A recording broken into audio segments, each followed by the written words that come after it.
In Africa, well, the war in Sudan isn't anywhere close to coming to an end.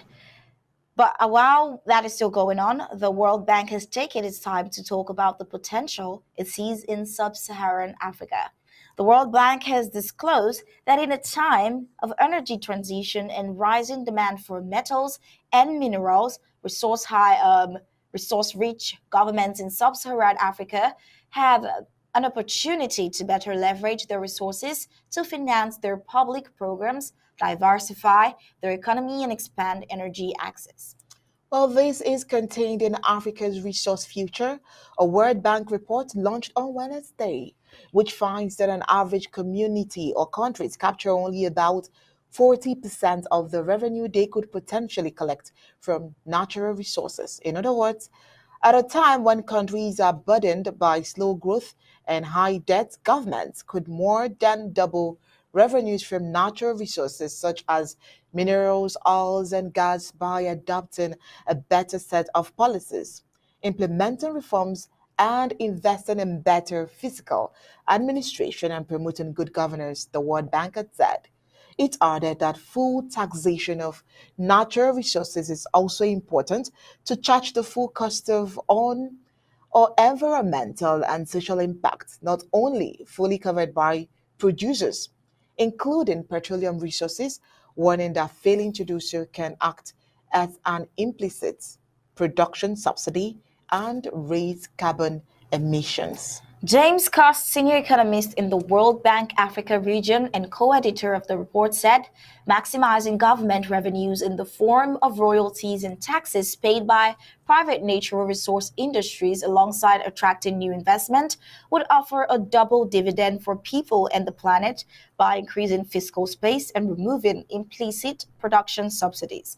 The bank noted that the prospect of higher revenues is particularly welcome in countries that find able to make badly needed development investments because of high borrowing and debt service cost.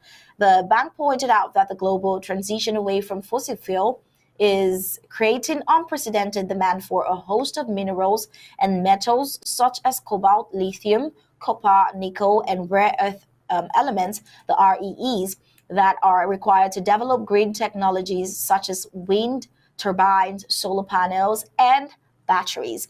It stressed that many of these resources are found in abundance across Africa. However, experience shows that natural resource wealth does not automatically translate into inclusive growth and prosperity, the World Bank further stated.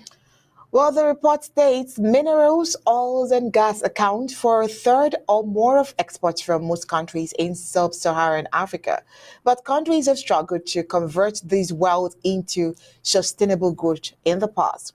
Regional dependence on global commodity prices has led to suboptimal management of public resources when prices are high, an economic bust, and fiscal crisis when prices crash. Overall, resource-rich countries have been less resilient to economic shock than non-resource-rich countries, a reminder of the risks of a resource cost. Slower growth among some resource-rich countries has also been associated with lagging progress on poverty reduction. Africa's Resource Future provides policymakers with practical recommendations for turning a resource curse into a resource opportunity.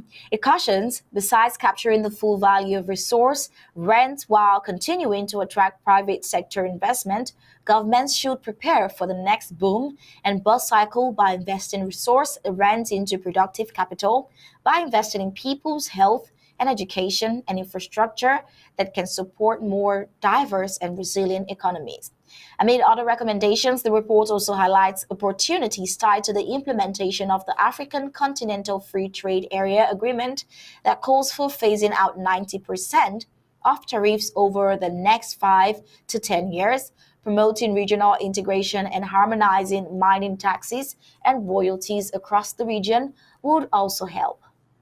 Well, Albert Zufak, World Bank Country Director for Angola, Burundi, Democratic Republic of Congo, and Sao Tome and Principe, and co-editor of the report, said a regional approach to the extractives sector would allow the creation of value chains that add more value and create more jobs for people living in resource-rich countries than extraction alone.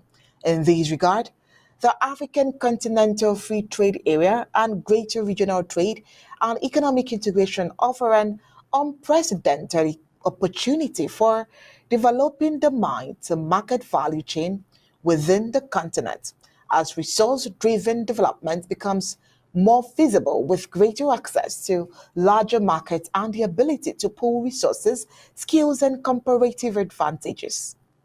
Well, according to the World Bank, a just transition for Africa and the world will depend on successfully and equitably harnessing the economic benefits of natural resources in the region. It added that good governance and sound macro fiscal management of resource revenues, while also preparing for a low carbon future, lies at the heart of this transition and must play a central role in economic transformation for Africa's future. Interesting fact there.